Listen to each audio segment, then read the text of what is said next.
sentenciados a 52 años y 6 meses de prisión, dos de los autores materiales del feminicidio de Abril Pérez Zagaón, asesinada en 2019. Juan Carlos García, su exesposo, señalado como autor intelectual, continúa prófugo.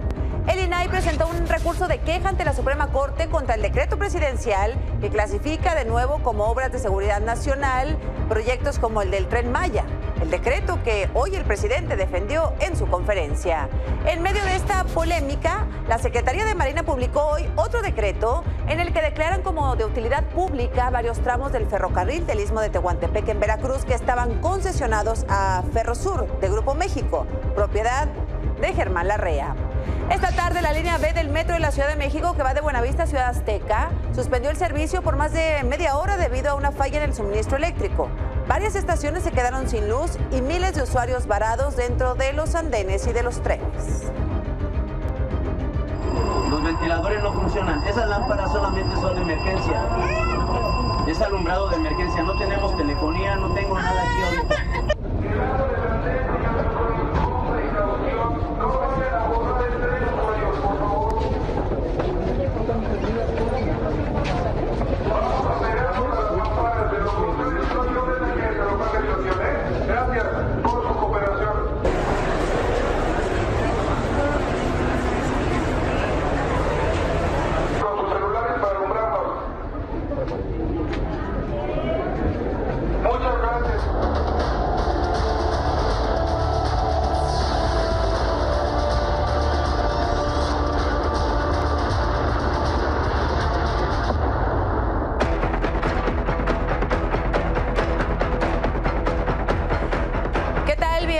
Muy buenas noches y como siempre, gracias por acompañarnos. Mucha información que compartir en esta noche ya de viernes.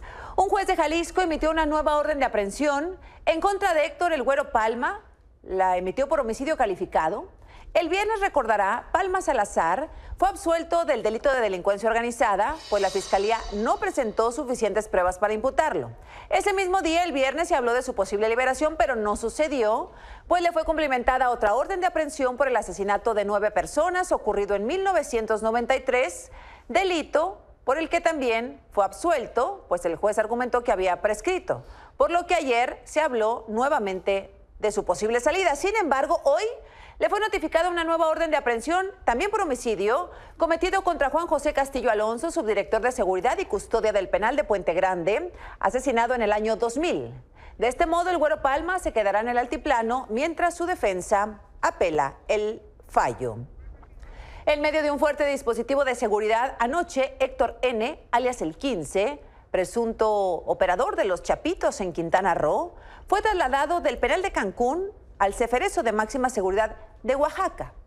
El 15, quien fue vinculado a proceso por homicidio calificado y era considerado objetivo prioritario del Estado, fue trasladado junto con 14 internos. Recordemos que por este hombre la Fiscalía de Quintana Roo ofrecía hasta $1 millón para quien brindara información que llevara a su captura.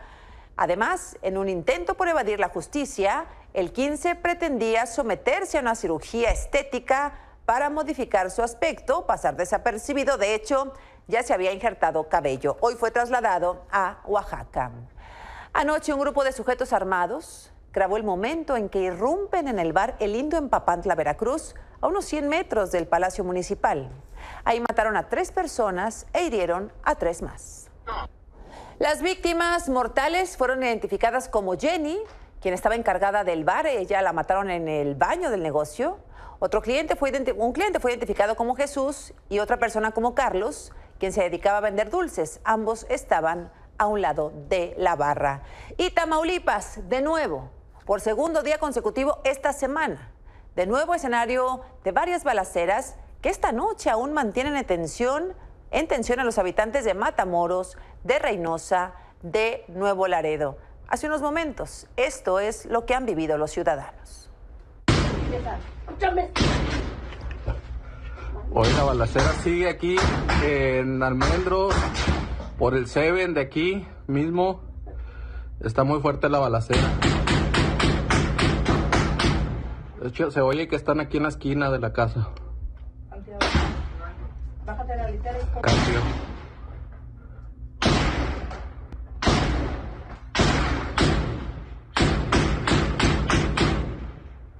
Esto ha sido compartido este video hace apenas unos minutos, pero por la tarde, guardias estatales repelieron un ataque armado otra vez cerca del puente internacional Reynosa Far. Los delincuentes fueron perseguidos hasta campos de cultivo, donde abandonaron el vehículo y huyeron a pie.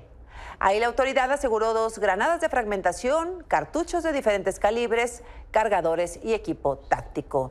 Y aún con lo que vimos hoy, con lo que vimos ayer, con lo que vimos hace algunos días, ya lo veía usted, el gobernador Américo Villarreal coloca este tuit. Véalo, usted juzgue. Estado libre y pacífico, dice el gobernador. ¿Qué entenderá el gobernador Américo Villarreal por pacífico? Ayer vimos a niños, a adultos resguardarse de las balaceras que azotaron esta zona en centros comerciales, en las calles. La alcaldesa incluso de Nuevo Laredo, Cantú Rosas, dijo no salgan. No salgan porque la situación está grave, es grave. Y hoy el gobernador coloca este tuit. Somos Tamaulipas, estado libre y pacífico. Esta mañana en Nogales, Sonora, un bebé de apenas 10 meses de nacido fue abandonado por una persona en el hospital del Iste de Nogales. El bebé presentaba un paro cardiorrespiratorio porque estaba intoxicado con fentanilo. En su pañal le fueron colocadas varias pastillas de esta droga. El personal médico le administró naxolona para tratar la sobredosis, por lo que sobrevivió y permanecerá en observación hasta que se descarte que el opioide sigue en su sistema. Esta noche un tribunal dictó una sentencia de 52 años de prisión contra los 2 autores materiales del feminicidio de Abril Pérez Agaón, ocurrido en 2019 aquí en la Ciudad de México. El fallo fue contra Juan Carlos Rodríguez, quien condujo el taxi que sirvió como muro sobre el río Churubusco para que Rodolfo Daniel Banderas, el otro sentenciado, disparara contra la víctima. Este sujeto confesó que por matarla recibió 180,000 pesos del exesposo de Abril, Juan Carlos García, quien por cierto sigue prófugo. Los hoy condenados deberán seguir en el reclusorio Oriente y pagar 560,000 pesos como reparación del daño. Esta tarde mujeres marcharon de la glorieta de las mujeres que luchan al Ángel de la Independencia para rechazar la sentencia de 6 años y 2 meses de prisión en contra de Roxana, quien mató a su violador en mayo del 2021, lo que la jueza calificó como uso excesivo de legítima defensa. Sobre esta mañana el presidente se pronunció en el caso. Vamos a buscar la manera de ayudar a la joven, lo estamos ya viendo nosotros, y si procede, me refiero a que se pueda aplicar el indulto, pues si hay sentencia se nos va a facilitar y lo vamos a hacer. Pero esta tarde, durante la manifestación, Roxana sí agradeció al presidente por analizar su caso, pero ella y su abogado rechazan que busquen un indulto. Ellos quieren que se le reconozca como inocente. Con respecto a lo que dijo el presidente de México, yo le agradezco por checarlo, por informarse sobre el caso y las injusticias que hemos tenido en este proceso. Y nunca se me reconoció como víctima, nunca tomaron en cuenta la violación que sufrí por parte de este tipo. Que yo no hubiese tenido la necesidad de defenderme si este tipo no me hubiese agredido sexualmente. Siempre me culparon, siempre me tacharon de asesina, cosa que no soy. Yo no voy por la calle matando gente. El indulto es la salida. Nosotros aceptamos un reconocimiento de inocencia de Roxana. Roxana es inocente de lo que se le acusa. Por lo tanto, el indulto, aparte de que no podría ser porque está pendiente apelación y amparo, sería un reconocimiento de su responsabilidad y Roxana realmente es inocente. El indulto implicaría que Roxana reconociera que es culpable. Ella no lo quiere así, sus abogados tampoco. Ella se defendió de un agresor que además la amenazó de muerte y lo que requieren es que la declaren inocente. José Luis López, delegado de San Luis Potosí de la Confederación de Transportistas, confirmó que los 2 operadores del autobús que fueron secuestrados junto con al menos 50 migrantes el lunes en la carretera 57 en Matehuala, pues fueron liberados por sus captores. Los conductores llegaron por sus propios medios a sus casas en Tlaxcala y aunque se encuentran fuera de peligro, el delegado señaló que ambos tienen golpes y que uno de ellos presenta una fuerte lesión en la cabeza. Mientras el comisionado de Migración duerme tranquilo. Así lo dijo hoy Cuando le preguntaron sobre su responsabilidad en el incendio de la estación de Ciudad Juárez, donde murieron 40 migrantes, Francisco Garduño dijo que él no podía hacer nada, que al momento de la tragedia estaba a 1.800 kilómetros de distancia. ¿Usted duerme tranquilo? Yo, después de lo que pasó, sí. Yo estaba a 1.800 kilómetros de distancia del suceso. Pero hay una no podía yo llegar en 3 minutos que se suscitó la conflagración, en la cual 2 venezolanos provocaron con dolo el incendio y empleados del Instituto Nacional irresponsablemente no localizaban la culpa.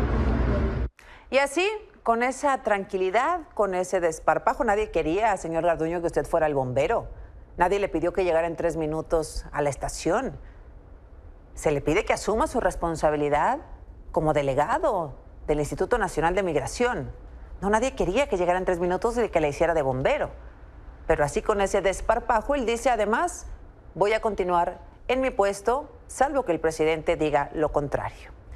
La Fiscalía Anticorrupción de Chihuahua informó que hoy un juez vinculó a proceso al exsecretario de Salud en la administración de Javier Corral, a Eduardo Fernández, por el delito de uso ilegal de atribuciones y facultades. Fernández es señalado por la contratación ilegal de una deuda. Él generó un documento público irregular que reconoce una deuda del gobierno de Chihuahua por más de 400 millones de pesos para el Instituto de la Salud. El exfuncionario fue detenido el 14 de mayo tras denuncias en su contra por la Auditoría Superior del Estado y la Función Pública. El martes vimos el video que muestra realmente cómo, de manera milagrosa, si no lo vio, véalo, un conductor se salvó tras impactar y destrozar su vehículo contra un tráiler cuando circulaba sobre la carretera Villahermosa. Quedó deshecho debajo del tráiler en la carretera Villahermosa Frontera en Tabasco. Hoy estuvimos con él, con el sobreviviente, el maestro Belisario Morales, quien nos contó cómo recuerda el accidente.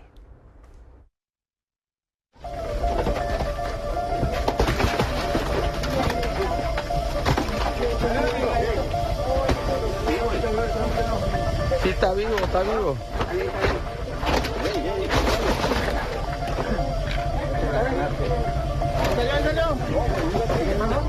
Así, el profesor Belisario Morales, de 45 años, fue rescatado luego de que su auto fue impactado el 16 de mayo por un tráiler a la altura del kilómetro 50 de la carretera Villahermosa Frontera en Tabasco. Una tipa estacionada y de repente vino otro tráiler, me impactó y lo aventó hacia allá. Y ahí hay otro tráiler ahí y de repente agarró el carrito abajo. Salió caminando el señor. Durante 19 años, el profesor tomaba el mismo camino para llegar al Tecnológico Nacional de México, Campus Centla, donde imparte clases de programación en sistemas, pero nunca imaginó que el martes vería su vida pasar ante sus ojos. Yo cuando vi que el tráiler se acercaba, vi la muerte inminente. Me percato de que venía un tráiler hacia mí, zigzagueando, perdiendo el control, me impacta. Y a mi derecha estaba otro tráiler estacionado, que es donde me lleva el carro ahí hasta abajo. Dentro del auto, prensado por el tráiler, Belisario logró llamar a su hermana. Yo estuve esperando ahí alrededor de 4 horas. Nunca llegó una ambulancia. Tras salir del vehículo destrozado, los médicos le dijeron que se había salvado de milagro. Quienes lo rescataron, sin ayuda de ninguna maquinaria, pensaban que había muerto. Después de la terrible experiencia, el maestro asegura que volvió a nacer y que en este mundo tiene una misión por cumplir. Esto me hace valorar más el día a día, la vida, la fragilidad, el hecho de experimentar esta sensación cercana a la muerte, porque lo viví, me permite valorar más la vida, ser mejor persona. Sí, está vivo, está vivo.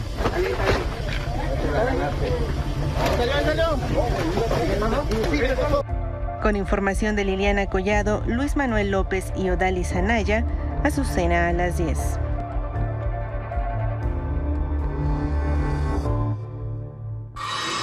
Ayer le conté que la Suprema Corte de Justicia invalidó el acuerdo presidencial que declaraba como de seguridad nacional toda la información relacionada con las obras prioritarias del gobierno. Por ejemplo, el Tren Maya, la refinería Olmeca, el aeropuerto Felipe Ángeles. La Suprema Corte dijo, no, esto es inválido.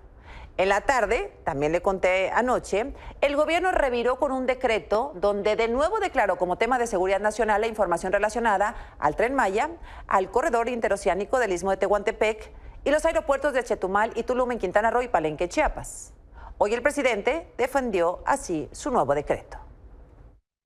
Dicen, es que no quiere el presidente que se sepa cuánto se está invirtiendo en el Tren Maya, porque hay negocios o hay corrupción. No, no somos iguales, nosotros no somos corruptos. Yo lo que estimo más importante en mi vida es la honestidad, el que se reserve una obra de estas como de seguridad nacional o de interés público no significa que no se va a informar. No hay ninguna disposición legal para negar información, pero sí tenemos que proteger estas obras, porque estos insensatos, irresponsables, corruptos, además muy antipatriotas, pueden pararnos las obras. Es protegernos hasta de la Corte, porque no le tenemos confianza a la Corte. Es que hay una acción deliberada de mala fe, antipopular, concertada, en la cual está coludida la Corte.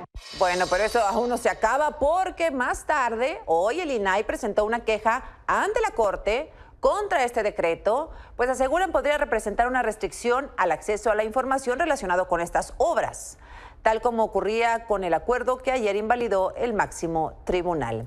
En esas estábamos, la Suprema Corte lo echa atrás, el presidente emite un decreto, el INAI lo impugna o mete un recurso. En esas estábamos cuando esta mañana la Secretaría de Marina publicó un decreto en el que se declaran como de utilidad pública varios tramos del ferrocarril del Istmo de Tehuantepec en Veracruz, concesionados a Ferrosur, de Grupo México, propiedad de Germán Larrea, con quien el presidente se reunió 2 veces esta semana en Palacio Nacional, tras informar el lunes que Larrea estaba interesado en comprar Citibanamex.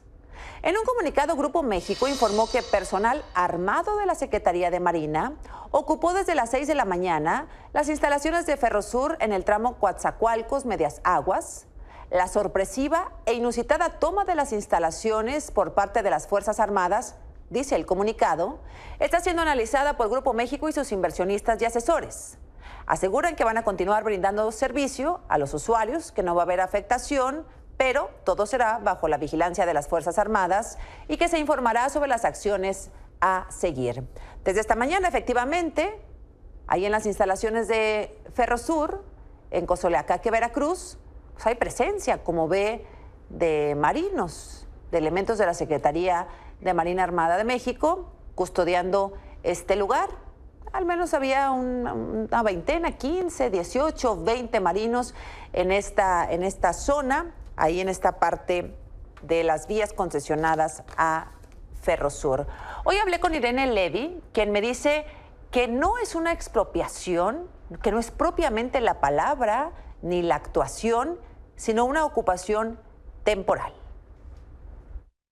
¿Es una nacionalización de Ferrosur? Lo que significa es que por años la empresa no tendría acceso a las instalaciones. Es una mala señal. Yo veo esto muy simbólico. Hoy se abre una puerta que, si bien no es expropiatorio, sí es quitarle la utilización a una empresa que tiene una concesión otorgada legalmente por el gobierno mexicano. No sabemos si esa era la única alternativa. Bueno, vamos a ver qué dice, cómo reacciona Grupo México, además de este comunicado. En su conferencia, el presidente también habló de otro tema, de los WhatsApps de la presidenta de la Corte con el senador Alejandro Armenta. El presidente le sugirió al senador morenista que no presente ninguna denuncia en contra de Norma Piña porque la convertiría en mártir. Esto luego de que el senador dijo que analizaba proceder contra ella, pues se sintió amenazado por los mensajes que le mandó a su teléfono. Yo le aconsejaría, con todo respeto, al senador Armenta que no presentara ninguna denuncia, porque va a convertir en mártir. Claro, él tiene otro criterio y yo lo respeto. Pero sigue la embestida contra los ministros que han votado en contra de proyectos del gobierno federal, pues mañana se mantiene una protesta afuera de la Corte. 35 diputados de Morena y aliados del Congreso de Veracruz se van a manifestar al mediodía frente a la Corte Así me lo confirmó esta tarde el diputado Bonifacio Castillo, quien dijo que posiblemente a esta protesta se sume el gobernador de Veracruz, Cuitláhuac García. Dicen que será pacífica con la intención de manifestar su desacuerdo con los criterios de la Corte. El martes, en Café Milenio, la candidata de la coalición Va por el Estado de México, Alejandra del Moral, dijo que su partido la subestimó en la contienda para la gubernatura del estado, que no es la primera vez. Hoy Del Moral se reunió con los dirigentes de la alianza del PAN, PRI y PRD, quienes negaron haberla abandonado en este debate. Vamos a escuchar qué dijo el martes aquí en Café Milenio Alejandra del Moral. ¿Aprendiste tu propio partido? Al inicio se decía mucho y parecía, no estoy segura de si hablar en pasado, que te habían puesto en esta candidatura para entregarle el Estado de México a Morena. Mira, a muchos les voy a poner sus palabras de sombrero el 4 de junio. Y yo creo que la subestimación es una de mis armas secretas. Sí. Saliste respondona, digamos. Tu propio partido te subestimó. Absolutamente. Y en caso de que Pero no es la primera vez, Alejandra. Estamos aquí con mucho gusto para refrendar nuestro apoyo incondicional a nuestra querida amiga Alejandra del Moral, próxima gobernadora del Estado de México. Simple y sencillamente para dejar muy claro que tanto Alito como Marco y un servidor, en el orden en que los queramos poner, de ninguna manera hemos abandonado a nuestra próxima gobernadora y sabedora de su triunfo. Aquí estamos. Bueno, pues es lo que dicen los dirigentes de los partidos. Esto en el Estado de México, mientras en Coahuila, Armando Guadiana, candidato de Morena, responsabilizó al gobernador Miguel Riquelme y al candidato del PRI, Manolo Jiménez, por las agresiones que asegura fue víctima él y otros militantes durante la campaña. Dice que él fue atacado a balazos y que pedirá que le ayude la Guardia Nacional. Responsabilizamos al gobernador del estado y al candidato del PRI. Quiero decirles que en la camioneta nuestra, en la que viajamos, también en el tramo de Paila a Saltillo, afortunadamente era calibre 22, una bala en la placa, ahí está todavía, está ahí la señal, pero bueno, no queríamos decirlo. ¿Cuándo fue eso? Disculpe. El 3 de abril, cuando íbamos de regreso de aquí de Torreón a Saltillo. Por segunda vez esta semana, el INE libró al presidente de imponerle medidas cautelares por sus posicionamientos sobre candidaturas y el voto en la elección presidencial. La Comisión de Quejas y Denuncias justificó que López Obrador goza de libertad de expresión, que no hay afectación porque no ha comenzado el proceso del 2024 y que en todo caso quienes deben responder están en el Tribunal Electoral. Por lo pronto, ayer el canciller Marcelo Ebrard se reunió con el gobernador de Sonora, Alfonso Durazo, quien lo acompañó en la presentación de su libro en Hermosillo, donde se estrenó El Rap de Marcelo. Va a haber prepa, sí, y jóvenes construyendo un futuro feliz. Va por mi país y también por ti, que mucho has trabajado para estar aquí. Fue el primero en aprobar el matrimonio igualitario, y cabe resaltar que fue impulsor del ecovisto. Va sin límite y sin frontera, no hay nadie que nos imite en esta carrera. El Chero es mi carnal y va a salvar la bandera. El Chero es mi carnal y va a salvar la bandera. Hoy venimos con Marcelo, las juventudes tomando vuelo, dejando los temores en el suelo. Como dijo mi abuelo, que hay honestidad, hay hombres buenos, por eso México está con Marcelo. Hoy venimos con Marcelo en las juventudes tomando vuelo, dejando los temores. Mientras el secretario de Gobernación, Adán Augusto López, estuvo hoy en Sinaloa junto al gobernador Rubén Rocha Moya, se reunieron con productores agrícolas y el director de Segalmex, Leonel Cota, donde dicen que ya encontraron una solución al problema del precio del maíz y del trigo. El secretario de Gobernación también estuvo con el gobernador de Querétaro, el panista Mauricio Curi, quien dijo que hablaron de temas importantes como migración, agua y gobernabilidad. La jefa de gobierno de la Ciudad de México, también aspirante presidencial, Claudia Sheinbaum, participó en la sesión ordinaria de Desarrollo Metropolitano del Valle de México. Ahí estuvo el gobernador del Estado de México, el priista Alfredo del Mazo, y el gobernador de Hidalgo, el morenista Julio Menchaca. Anunciaron que el tren suburbano, que originalmente iría de Buenavista al aeropuerto Felipe Ángeles, ahora llegará hasta Pachuca, Hidalgo. Por cierto, esta noche ya está todo listo para que mañana el Grupo Intocable se presente a las 5 de la tarde en el Monumento a la Revolución. El escenario ya fue colocado. En la explanada se hicieron pruebas de luces, de sonido, se colocaron pantallas. Debido a este concierto, que ahora es en el Monumento a la Revolución, de las 2 a las 7 de la tarde, Las estaciones Plaza de la República, Glorieta de Colón, Defensoría Pública y Vocacional 5 de la línea 4 del Metrobús estarán cerradas. Y hay también un concierto, otro, que se realizará el 3 de junio. Este sí va a ser en el Zócalo de la Ciudad de México. A las 8 de la noche se presentarán los fabulosos Cadillacs. Esta madrugada, un nuevo ejemplar de ahuehuete de 20 años de edad y 11 metros de altura fue plantado por un grupo de expertos y viveristas en la glorieta de La Palma, de la Expalma. Fue donado por los viveros regionales y los encinos. Antes de plantarlo, la Secretaría de Medio Ambiente realizó trabajos en el suelo para que no hubiera ninguna vegetación o microorganismo que pudiera afectar o matar al árbol y este logre, pues, finalmente adaptarse y crecer. Ocurre luego de que el 11 de marzo fue retirado el primer ahuehuete que no logró adaptarse. El árbol del ahuehuete fue elegido para colocarse en la glorieta después de que en abril del 2022 retiraron la palma que ocupó este espacio por casi 100 años debido a que murió por una infección de hongo. En Veracruz, la comunidad pesquera de Las Barrancas está en peligro de desaparecer, pues la erosión provocada por huracanes y la construcción de la zona hotelera arrasó en los últimos 2 años con un centenar de viviendas y unos 100 metros de playa. Las Barrancas, comunidad de pescadores en el municipio de Alvarado, Veracruz, está a punto de ser devorada por el mar. Ya que la mar sube y azota las puertas de las casas y de noche se va la luz y eso quedamos en oscuro. Mucho miedo nos da que se nos va a llegar nuestra familia. En los últimos 2 años, un centenar de viviendas, palapas turísticas y espacios de resguardo de las embarcaciones pesqueras desaparecieron, junto con 100 metros de playa en una extensión de 6 kilómetros de litoral costero, desde esa comunidad hasta la de Matadiuba. El mar que ya nos está comiendo, está llevando ya últimamente hasta las casas nos está llevando. Primero se acabó la playa. La erosión que inició hace una década se aceleró de 2021 a la fecha por los embates de huracanes y tormentas tropicales, pero también a consecuencia de la ampliación del puerto de Veracruz y la construcción de hoteles y edificios. Pues nos vamos a tener que ir por ahí a las escuelas con nuestros niños, nuestros ancianos, porque no vamos a dejar que nos los lleve la mareada. Más de 3,000 pescadores de la zona norte de Alvarado se ven afectados por la pérdida de playas. Ya no tenemos dónde varar nuestras embarcaciones. Ya mire, aquí están todas las embarcaciones en la calle y aquí ya no se puede transitar porque no hay playa y tenemos que meter las embarcaciones aquí. En temporada de tormentas como la que se aproxima, los pobladores duermen con miedo. Es muy complicado tener que vivir con esta angustia y este miedo de que en la noche te levantes y el mar ya lo tengas en la puerta de tu casa. Los afectados piden al gobierno que le construyan espigones o rompeolas, mientras ellos improvisan como pueden. Que nos hagan las rompeolas, pero a lo mejor nos auxilian al día que haya pérdidas humanas. Entonces sí van a acudir, pero ya va a ser tarde. Necesitamos ese apoyo y no nos escuchan. Para Azucena a las 10, Isabel Zamudio. No tenemos tiempo para seguir esperando.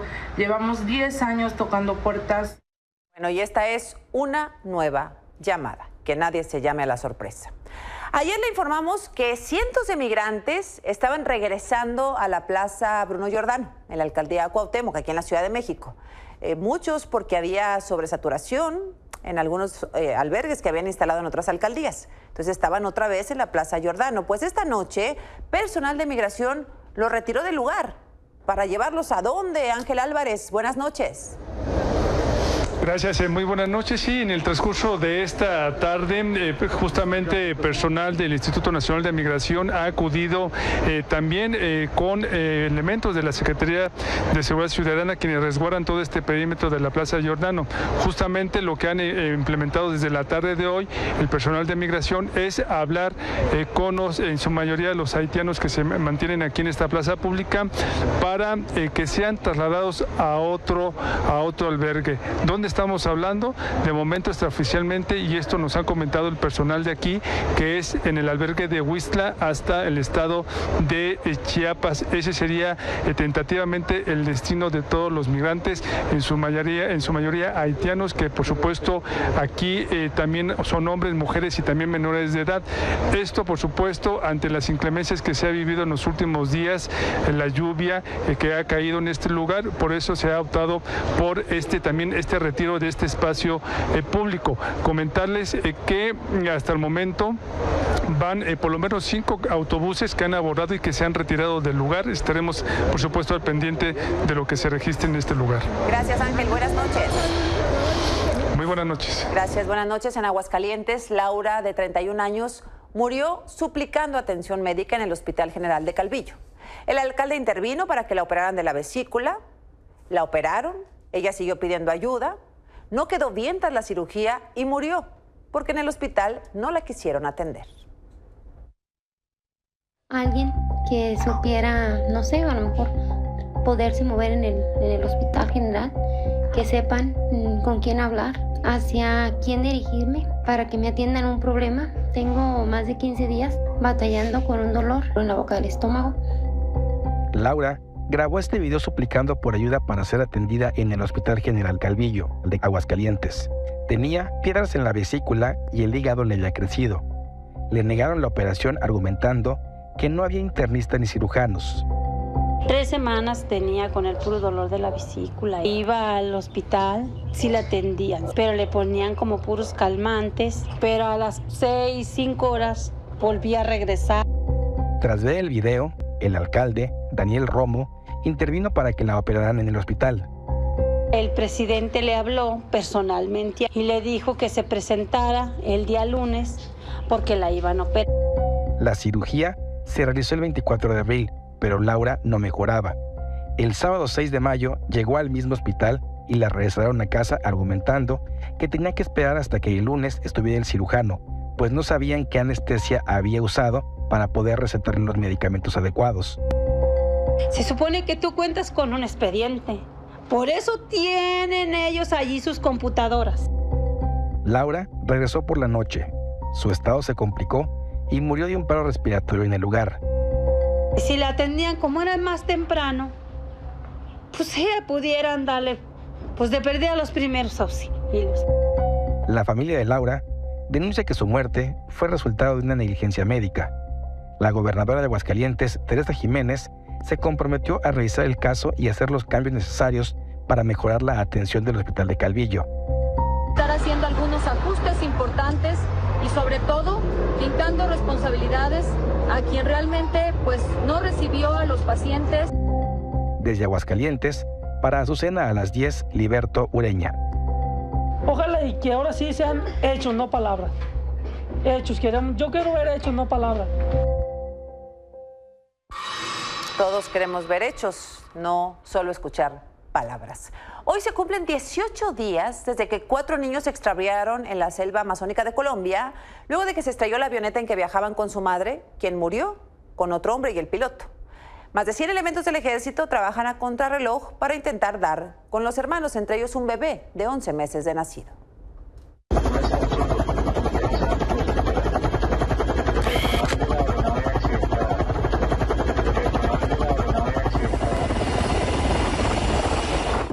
Autoridades de Colombia continúan con la búsqueda de 4 niños, luego de que la avioneta en la que viajaban se estrellara el 1 de mayo en el departamento de Guaviare, dentro de la selva amazónica. Los hermanos de 9, 13 y 14 años, además de un bebé de apenas 11 meses, iban acompañados de su madre y otro adulto, ambos pertenecientes a una comunidad indígena. Tanto estos últimos como el piloto fallecieron y sus cuerpos ya fueron recuperados. La familia escapaba de la violencia en su pueblo, luego de que el padre fuera amenazado por guerrilleros. Él escapó hacia la ciudad de Villavicencio, donde se encontraría con su esposa e hijos. Hasta el momento, más de 100 elementos de las Fuerzas Armadas participan en el rastreo de los niños. Entre los hallazgos más importantes está un refugio construido con palos y hojas, así como diversos objetos como una mamila, tijeras y una dona para cabello. La llamada Operación Esperanza se apoya también de 3 helicópteros, desde donde se reproduce un audio con la voz de la abuela de los pequeños. Buscándolo en éxito, ustedes también, ustedes. Hija, le agradezco, esté quieto, parado, si ustedes escuchan al micrófono, hija, esté parado ahí, para que ellos le traigan a usted, si se siente agotado, solo mi Dios lo sabe. Chao, hija. Tras 18 días de búsqueda, la familia de los menores mantiene la esperanza de encontrarlos con vida. Azucena a las 10. El recetario de la memoria recopila recetas de personas desaparecidas. Sus madres los recuerdan con los ingredientes y las formas de preparar los platillos favoritos de sus hijos a quienes siguen buscando. Ella le gustaba mucho las gorditas picadas, traía los recuerdos de su infancia. Pues eso me hace recordar las navidades que eran muy bonitas y desde el día que ellos desaparecen pues ya se termina todo. A través del aroma y el sabor, 73 familias de Guanajuato recuerdan a sus desaparecidos con esos platillos que más les gustaban, recopilados ahora en el recetario de la memoria. El libro fue editado en octubre del 2022 por los integrantes de 16 colectivos de desaparecidos para recordar a su familia ausente y compartir con el mundo los ingredientes y preparaciones de sus comidas favoritas. Yolanda Hernández busca a su hermano Antonio y a su amigo José Luis. Ambos desaparecieron hace 9 años, el 1 de octubre del 2013, en el trayecto de Cortázar a Celaya. Ahora los recuerda preparando ensalada de manzana. El ingrediente principal pues son las manzanas. Picamos la manzana en trozos pequeños, después le agregamos crema, piña en almíbar,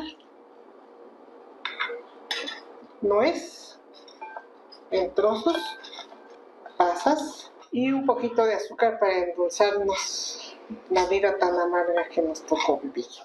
La señora Blanca prepara unas pechugas rellenas de queso, acompañadas de salsa chimichurri, para recordar a su hijo Jesús Abel, de 27 años, desaparecido el 21 de mayo del 2017 en Apaseo el Grande. Y ahorita voy a preparar algo que a él le gusta mucho, es la pechuga rellena con arroz blanco. Él nos la preparaba, ponía así su hojita, poníamos la pechuga, le ponía queso. Pues él es muy alegre, pues puedo decir, le encanta cocinar. A mi hijo le encanta hacer salsas, le encanta hacer platillos. Betsabé Aguilar desapareció en 2020 en Apaseo el Grande, tras dejar a su hijo pequeño en casa de su expareja. A las 3 de la tarde del 4 de noviembre, los 2 teléfonos de Betsabé se apagaron y su familia no volvió a tener contacto con ella. Su mamá Edith la recuerda con molotes, un platillo típico de su natal Veracruz. Nosotros les llamamos molotes. Es una tortilla de maíz rellena con queso, epazote y picante. ¿Sí? Y allá se comen mucho lo que son lo que aquí le llaman sopes, para nosotros son gorditas picadas. Ella era muy de comer este tipo de comidas. Sobre las investigaciones, cada una de las buscadoras señala que no hay avances. No hay avances, es como si la tierra se hubiera abierto y se nos hubiera comido. Desde Guanajuato para Azucena a las 10, Abelina Guevara. Así la historia de este viernes 19 de mayo. Gracias por su atención. Nos vemos aquí el lunes a las 10. Buenas noches.